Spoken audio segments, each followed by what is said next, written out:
Hello and welcome. I'm Tracy Tate, owner and founder of Transcend You, and a big warm welcome to my 5 steps to boost and grow your confidence.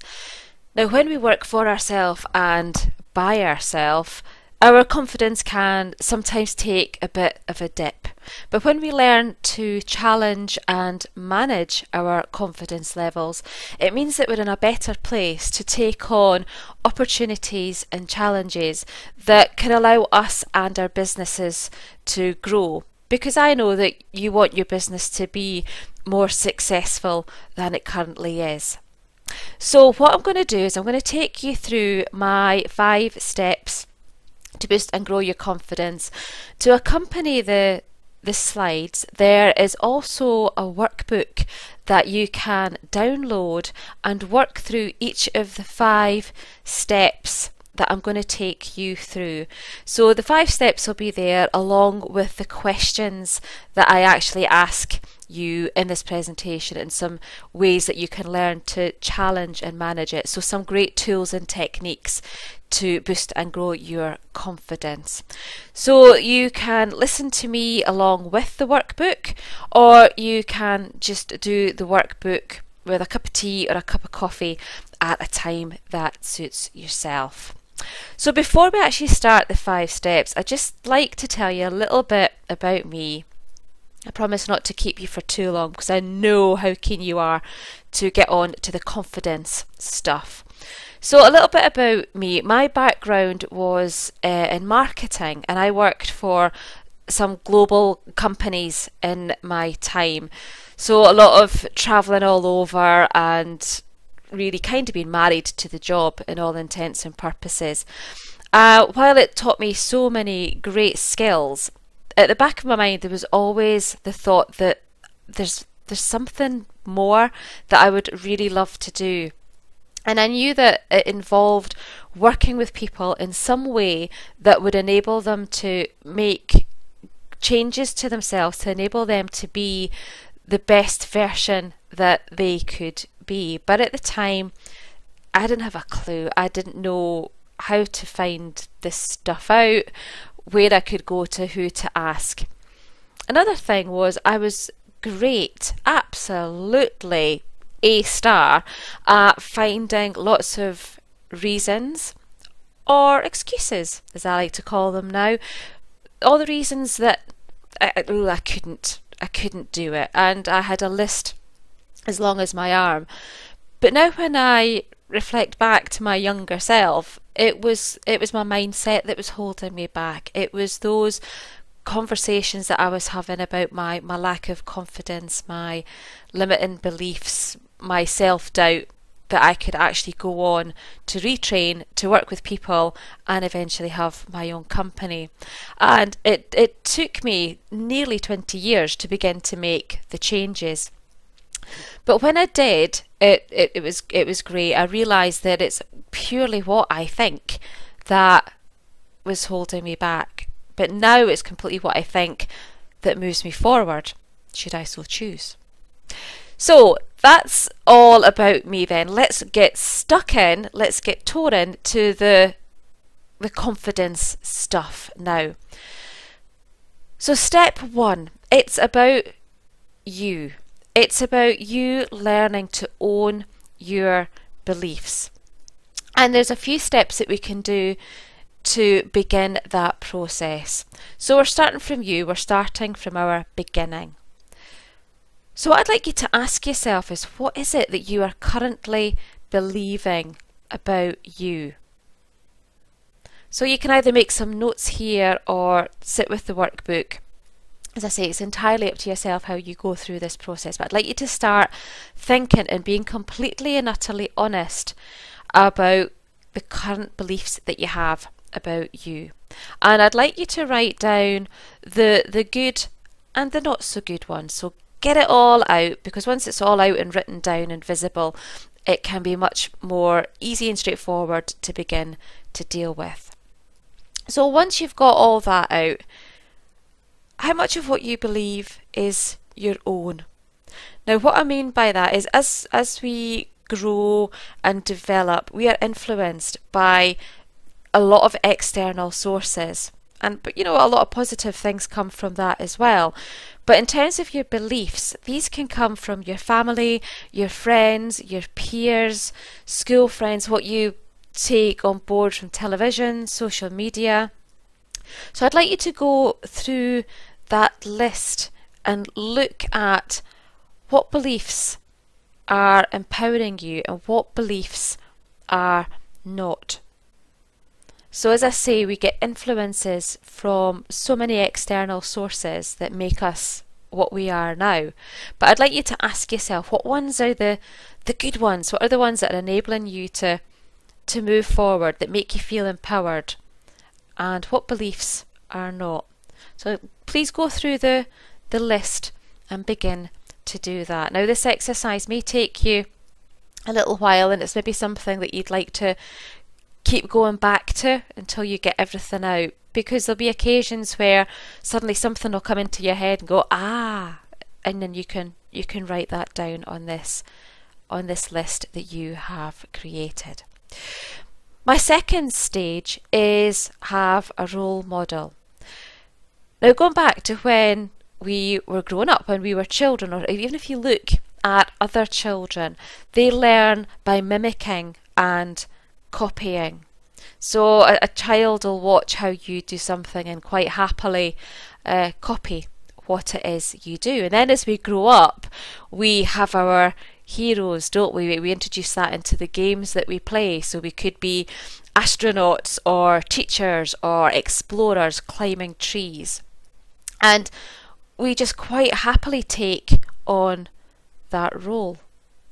And we act as if we are that intrepid explorer, we are that doctor, we are that nurse, we are that astronaut, whatever it is that we decided at the time, we happily took that role on without any problems at all.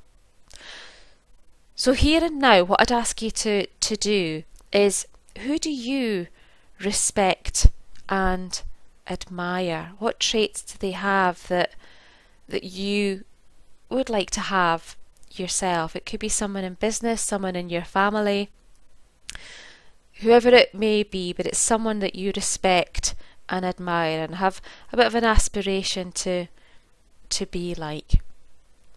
And then if you have a situation that currently your level of confidence won't allow you to accept or take on an opportunity or a challenge in your business or even your personal life, then I'd like you to consider what that is.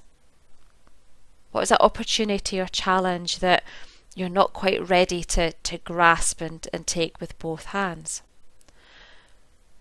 So when you have a role model, I'd like you to ask, how would they handle the situation? How would they broach it? What would they think about the situation? How would they feel about the situation? What would they be telling themselves about the situation? And could you then act as if you were that person handling this opportunity or challenge that currently you're not quite ready to step forward and accept? What do you notice about you when you take on and step into the shoes of your role model? What difference does that make to you? The next step is to begin to challenge your negative thoughts. Now, we all have them. Even the most positive people in the world will on occasion have negative thoughts, the negative thoughts that will keep them stuck for a little while, bring in self-doubt, whatever it may be. Now, to me, there are a few categories that we can put our negative thoughts into. So I'm just going to touch on a few of them now. There'll be a few more in the workbook, but I'd like you to begin to acknowledge your thoughts, recognise your thoughts, and see if there's a common theme to them. I'm going to talk through 2 or 3 at the moment, and that'll just give you an idea about the kind of negative thoughts that you may have. So first of all, are you full of assumptions? Do you always assume something about yourself. And when you make assumptions, you tend to always assume the worst about yourself, or a scenario, or the full picture. It's you don't actually have all the evidence that's there for you to move forward. So if you assume, do you come up with things, I know I'll get it wrong? You're making all these assumptions about yourself, rather than learning to change that and go, I'm going to give it a go, and I'll learn. I'll make mistakes, but I'll learn. And do you know what? There are times when we always get things wrong, but we learn from them, and that enables us to move forward. So the second category is overgeneralize. So this is when we overgeneralize a situation, and this makes it much more intense to us. It becomes more focused and concentrated. And I mean that by examples that I always make a fool of myself, I always make mistakes, I always say the wrong thing. So when you say always, really? Is it really an always?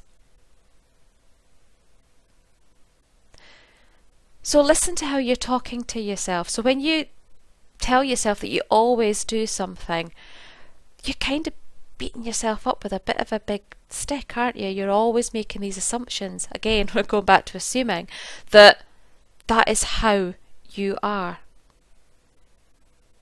So when you're looking at a situation, learn to change it round and look for the good in that situation that you're currently in. What are you good at? Rather than I always, and finishing off with a negative statement.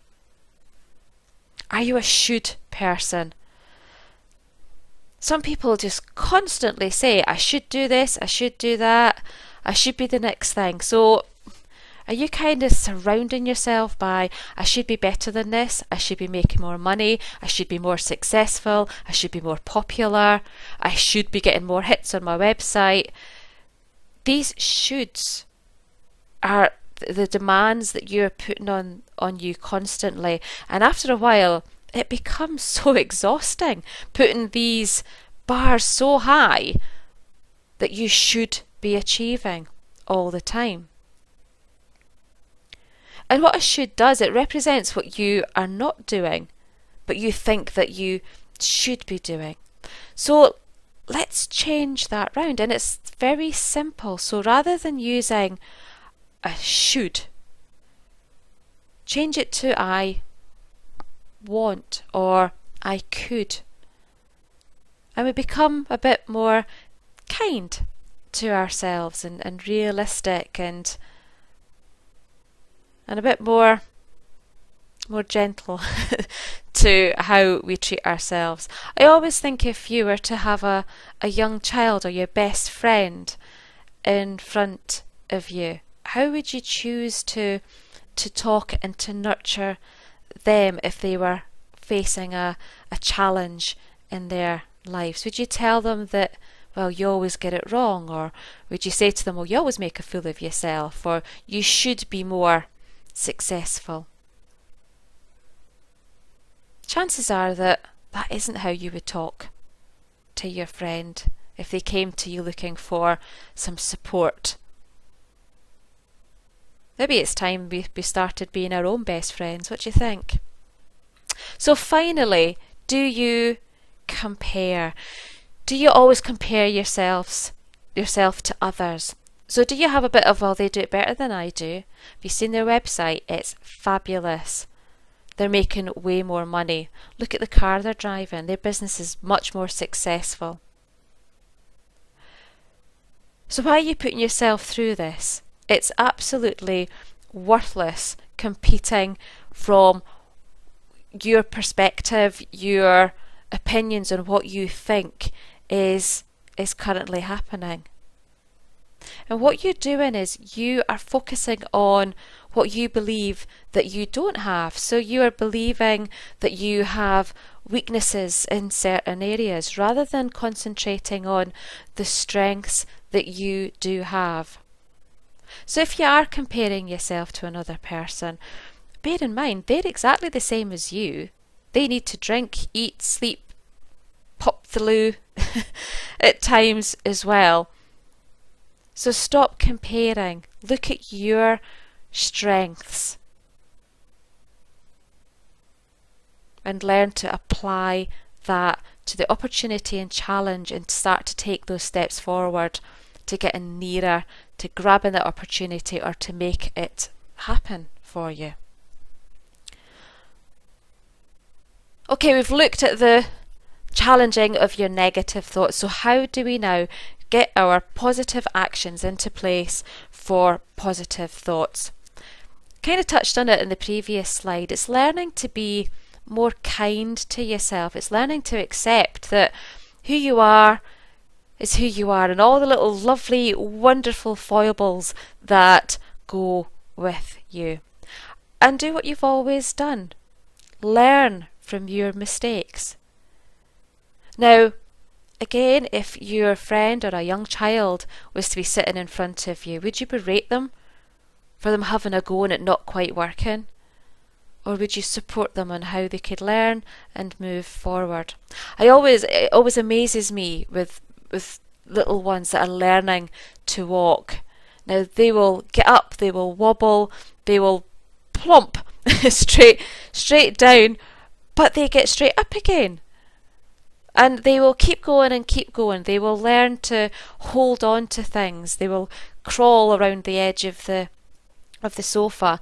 And when they get down and back up again, we applaud them. We give them, yay, little claps, big smiles, cuddles for giving it a go. So again, could you apply this to yourself and accept that you can learn from your mistakes? The next one is to break challenges down into bite-sized chunks. If you're looking at a challenge or the opportunity that you are currently holding yourself back from, could you break that challenge down and look at each of the little sections so that they're more manageable? And with each challenge that you break down into smaller and smaller chunks until you feel comfortable to begin to manage that and get to grips with that, you know, you're actually starting to move forward. You're no longer stuck. So you're learning to take baby steps or big steps, regardless of what size steps they are, but you are moving in the right direction for you. You're not focusing on, nah, can't do that, too big, nah, it's not going to happen. You are making the progress to making it happen. So again, it's being positive and taking the actions and also having those positive thoughts around that. And finally, how to feel confident. It's one of those things we sometimes challenge ourselves with, but like a lot of things in life, it can be changed, it can be altered and challenged and managed on a daily basis.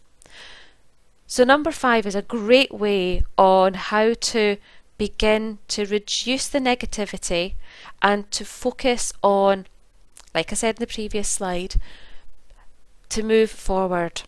So first of all, what I'd like you to do is to focus on the positive. Focus on your positive. So an example of that is when you are chatting to yourself and you're telling yourself all the stuff that you can't do. What about, why can I do this? Why can I succeed in this goal? Focus on your strengths. Focus on how far you've possibly come already in your business and acknowledge yourself. So write down how far you have actually come So whether you're at the stage of thinking of starting your own business, you've been in business for 6 months, a year, 10 years, whatever that may be, to grow and boost that confidence, focus on your positives, focus on your strengths and your achievements, and congratulate yourself on them. Be Team You, give yourself a pat on the back and a yay. It makes such a world of difference to your confidence. Again, communicate to yourself with kindness and respect. And I know I have touched on this on other slides. As I say, if you were to have a child or a friend or even your younger self, if you were to sit down in front of your 8, 9-year-old self, what would you tell that 8, 9-year-old self? How would you like to communicate with your younger self? How would you nurture and support?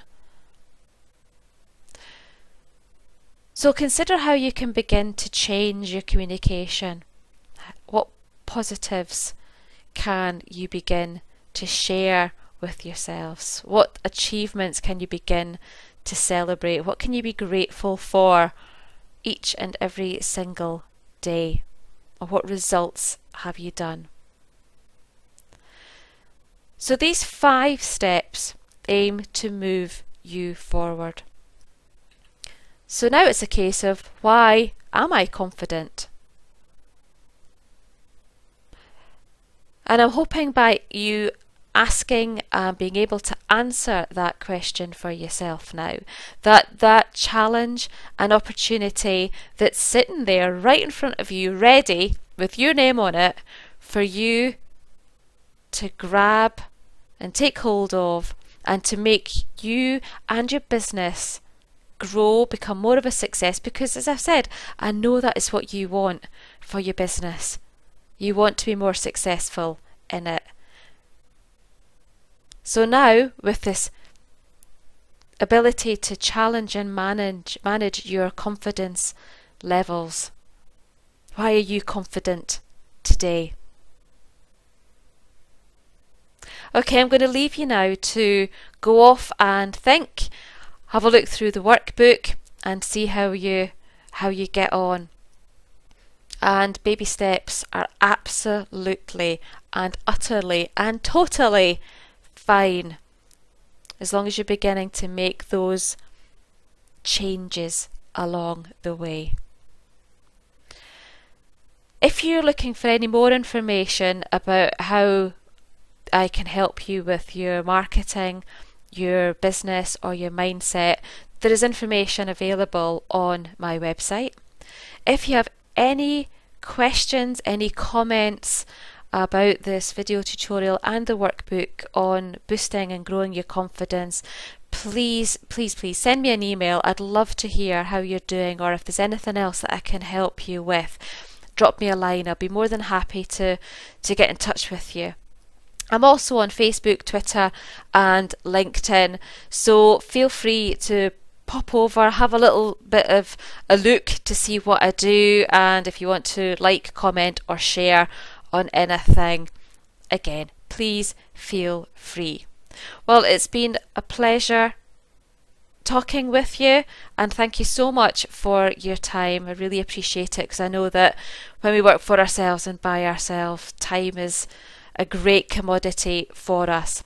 So, okay, I'm going to sign off now. So here's to you and your growing confidence, and I look forward to hearing from you. Take care.